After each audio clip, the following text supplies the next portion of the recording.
مرد و زن بچے اور بچیاں بھی سبھی، مرد و زن بچے اور بچیاں بھی سبھی، علم حاصل کرو، علم حاصل کرو۔ جی بہت اچھا۔ عاتقہ پروین بنت محمد ساجد یہ تقریر پیش کرے گی۔ قرآن کی فضیلت کے حوالے سے آپ سامعین کے سامنے تقریر پیش کریں گے۔ سبھی حضرات اطمینان و سکون کے ساتھ بیٹھ کر سماعت فرمائیں۔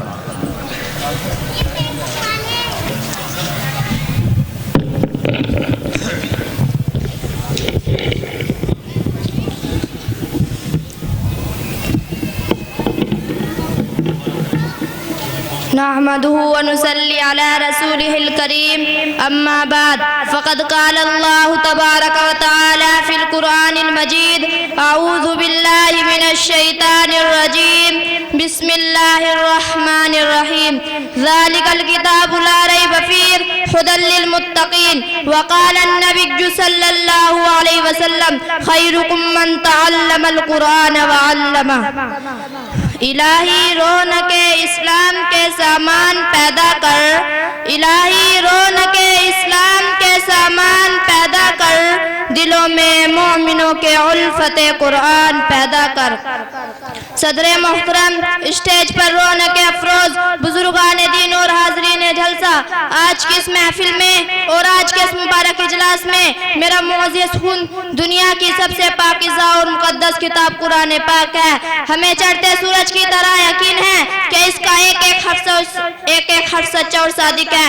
وہ قرآن پاک جس کی زبان مقدس، بیان مقدس اور جو فصاحت و بلاغت کا ٹھاٹے مارتا سمندر ہے، جس کے متعلق ارشاد ربانی ہے، قرآن وہ کتاب ہے جس کے صادق اور برحق ہونے میں کوئی شک شبہ نہیں، اور جس کے بارے میں ہمارے محسن انسانیت حضور پاک صلی اللہ علیہ وسلم نے ارشاد فرمایا کہ تم میں سب سے بہتر وہ شخص ہے جو قرآن کو سیکھے اور سکھائے۔ دعا کیجئے کہ خداوند قدوس ہم سب کو قرآن پاک کی دولت سے مالا مال فرمائے، آمین۔ نوجوانوں دوستو، قرآن پاک رب ذوالجلال کی طرف سے عطا کردہ وہ حسین تحفہ ہے کہ جس نے 23 برس کے قلیل مدت میں پورے عالم میں وہ انقلاب برپا کر دیا کہ بڑے سے بڑے فصحا، بلغا، ادبا اور شورا حیران و ششدد رہ گئے، جس کی آیتوں کو سن کر پتھر دل موم ہو گئے۔ دوستو، یہی وہ قرآن ہے جو رہتی دنیا تک کے انسانوں کے لیے سراپا ہدایت و رحمت ہے۔ یہی وہ قرآن ہے جس نے ذہن قوتوں کو جلا بخشا۔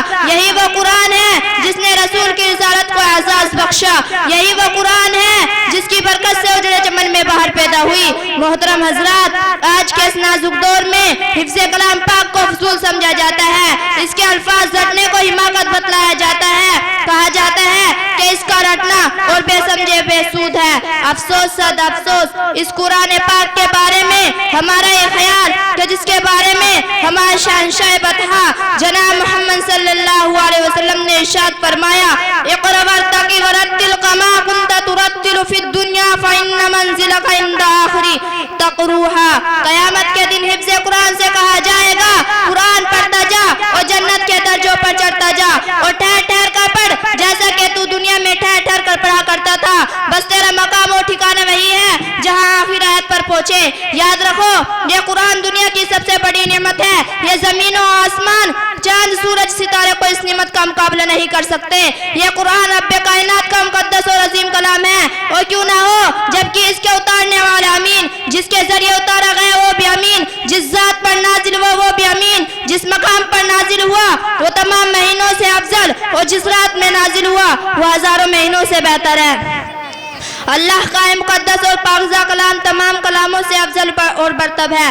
حدیث پاک میں آتا ہے فضل کلام اللہ علی سائر الکلام کا فضل اللہ علی خلقی۔ اللہ کے کلام کو سب کلاموں پر ایسی فضیلت ہے جیسے کہ خود وقت تعالیٰ شانہ کو تمام مخلوق پر اللہ کا دلارا اور خدا کا پیارا نبی ارشاد فرماتا ہے کہ جس نے قرآن پڑھا اور اس پر عمل کیا، اس کے والدین کو کل قیامت کے دن سورج سے بھی زیادہ روشن تاج پہنایا جائے گا۔ غور